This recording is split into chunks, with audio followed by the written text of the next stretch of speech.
Now, have you ever considered working in a social enterprise? Well, the answer from over 70% of young Singaporeans polled in a recent survey was no.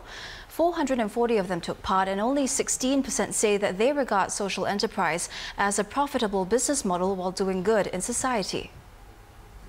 All employers are happy for them if they know that they shouldn't stereotype a group of people. Like, for example, not all hearing impairs are useless.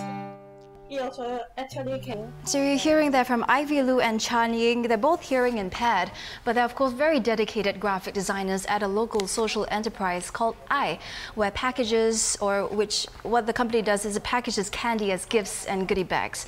Now, I is one of the several successful social enterprises that a group of students from Nanyang Technological University are hoping will inspire more youth to take notice. So they've started a campaign called Advocate, and Christabel David, one of the founders, is here to tell us more. She's a student at the Wee Kim Wee School of Communication and Information. So Christabel, thanks for coming today. Thanks for having me. You have a wheel there. I'm going to come over and figure out what's going on here. I'm going to spin the wheel first and then you tell me what it's all about. Okay, so it says a social enterprise is a social media business. Yep. And is it right or wrong? Is that right or wrong? So actually, some of these are actually misconceptions that came up during the survey that we did. And if you're asking, are social enterprises a social media business? The answer is actually no. But surprisingly, a lot of youths actually think that, because of the word social in it, they just link it to a social media business, but it's not like that. So that's one of the biggest misconceptions that they have. So you surveyed a lot of young Singaporeans between the ages of 18 and 25. A lot of them say not keen on social enterprise. What were the main reasons? I think a few reasons surfaced. The most recurring ones were probably that they felt that that business model cannot support their lifestyles, or that it's not profitable. So when that happens, they think that there is no career progression there. So that's some of the main reasons that came up. So you started this campaign with 3 of your other friends because you want to change mindsets and you want to show them that it can be profitable, you can make money and do good at the same time. So you picked 7 social enterprises. Why did you pick these in particular? I think these 7 are interesting in the sense that they span a range of portfolios. There's fashion, food, music. And I think more than that, we also see the potential in some of these enterprises, and some of them are actually pretty successful. So we have quite a wide range. We have Bliss, who is really successful, Breakthrough Cafe, I, as you've mentioned before. We also have newer ones like 8 Fahrenheit, who have survived pretty well for the past 3 years. The ice cream. Yeah, the ice cream one. Okay. And we also have one from Trisha. She has started Project Overturn Closet, which is quite new, about a year, but it's still doing relatively well.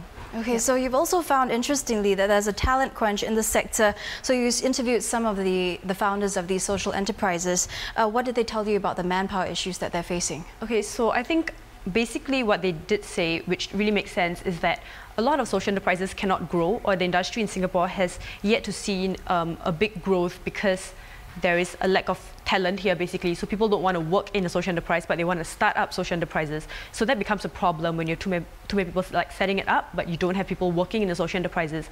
And some of the issues that they say is also because there's a lack of awareness. So you think that this is not really a business; it's more like a charity. I go there and I volunteer. So if I don't join the social enterprise, or if no one joins my social enterprise, I can't grow it.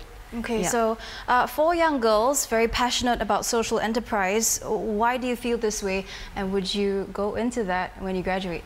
Well, this is quite interesting actually, because 6 months ago, 3 out of the 4 of us actually had no idea what a social enterprise was. So actually the idea was brought up by my group mate Gillian, who has come across this topic quite some time ago. So she ran it by us, and we were thinking, okay, this sounds quite like a good topic to explore, but we didn't really know much about it. So after we went to do a bit more research, then we realized that I think there's a kind of social impact that these social enterprises are seeking to achieve, and it's something that has really inspired us, especially when you watch the 7 videos that we have. There's some real good work that's being done here. So if you ask if we are considering working in a social enterprise, definitely. Okay, so who's behind you in this campaign? Who's giving you support?